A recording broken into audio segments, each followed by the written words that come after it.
I recently filmed a video talking about the failures of the modern education system, specifically the government education system. And everyone agrees that the system is broken. But most people you speak with, in fact, it's pretty much all you hear, when discussing the failures of the government's education system,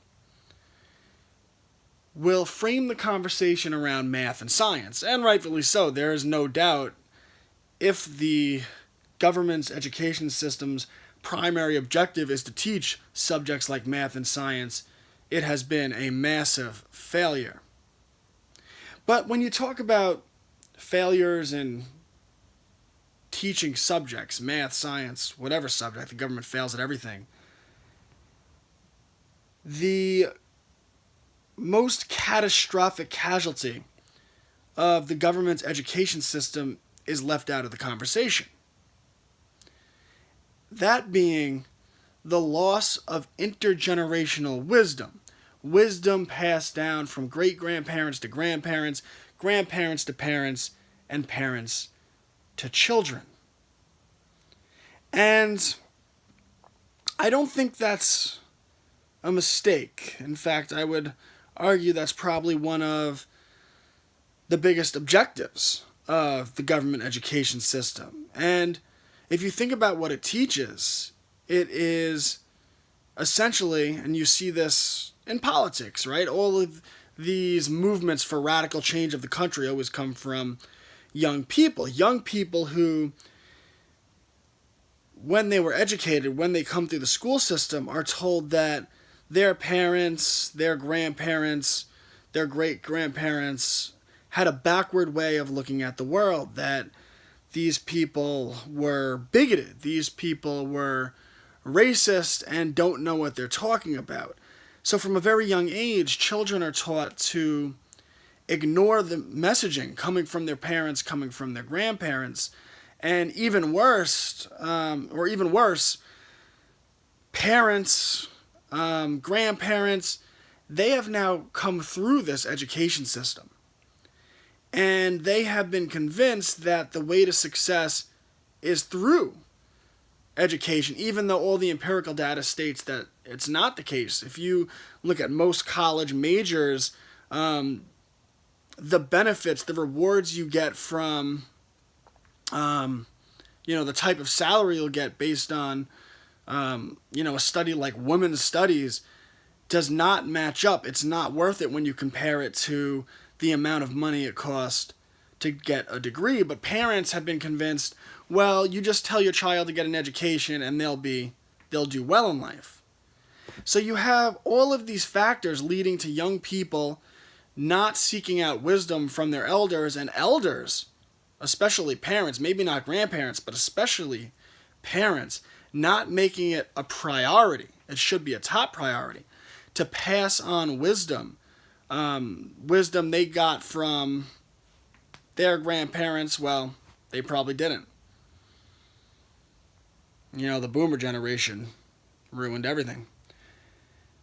But parents should be making it a priority to make certain that intergenerational wisdom, that what they learned, what they did take from their grandparents, is passed to their children. But of course, this hasn't been the case. And we as adults, when we recognize this paradigm, owe it to the next generation to correct this catastrophic cultural mistake. And when I say catastrophic, I do mean catastrophic. If you are going to conquer a society, or maybe let me frame that differently, a society that does not understand its own history, does not understand where it has come from, that looks at its elders with disdain and rejects any wisdom that they may have got from the experience of life,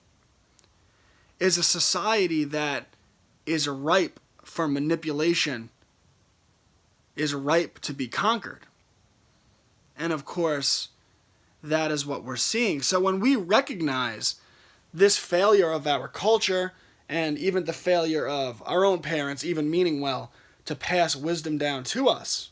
And our own failures as children, we're children, not to go out of our way to learn this wisdom.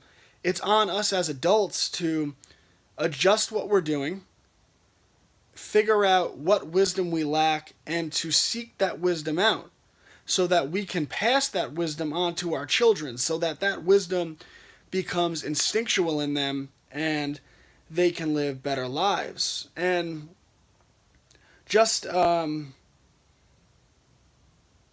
an example, and this applies to so many different areas. This is a really simple example, but even myself, my grandfather and my father had the ability to fix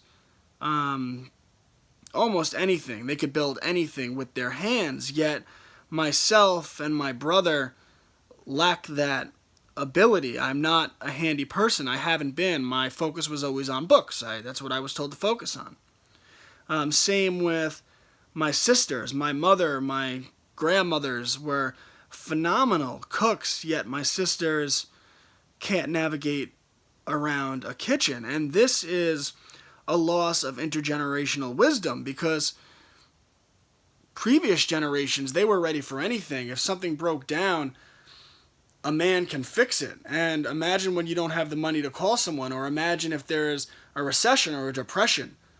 A man should know how to take care of what needs to be done to fix things to protect his family.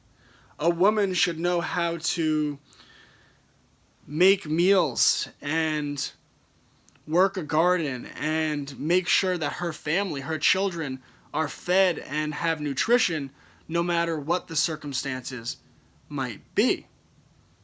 So, in just the last week, I have been working hard I've been making lists of things that need to be fixed, and I've been taking the time and learning hands-on just how to fix things, whether it's setting up child locks, whether it's drilling holes through walls, snaking wires through the walls so things look more aesthetically pleasing. Anything you do starts to build a skill set, the recovery of intergenerational wisdom, so that I can pass that information down to my children.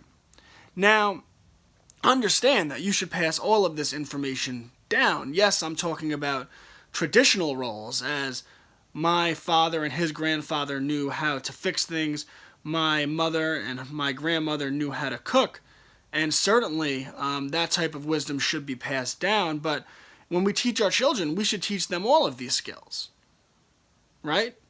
A young man should know how to fix anything, and a young man should know how to cook. And a young woman should know how to cook, but you should also make sure she knows how to fix things. We could look at these in terms of traditional gender roles or not. But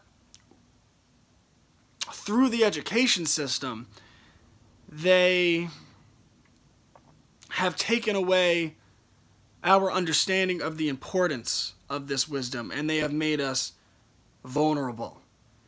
And specifically with cooking, they tell young women that if you learn how to cook, that's part of a patriarchy and you're being oppressed. So again, you have a situation where you got mothers who, I'm not going to teach my daughter how to cook, and daughters who did not want to know how to cook. And of course, with everything, all the attacks on masculinity, we certainly don't see men being taught how to fix things the way they used to. I mean, how is woodshop? And if the education system was worth having and saving, which it's not, how is woodworks and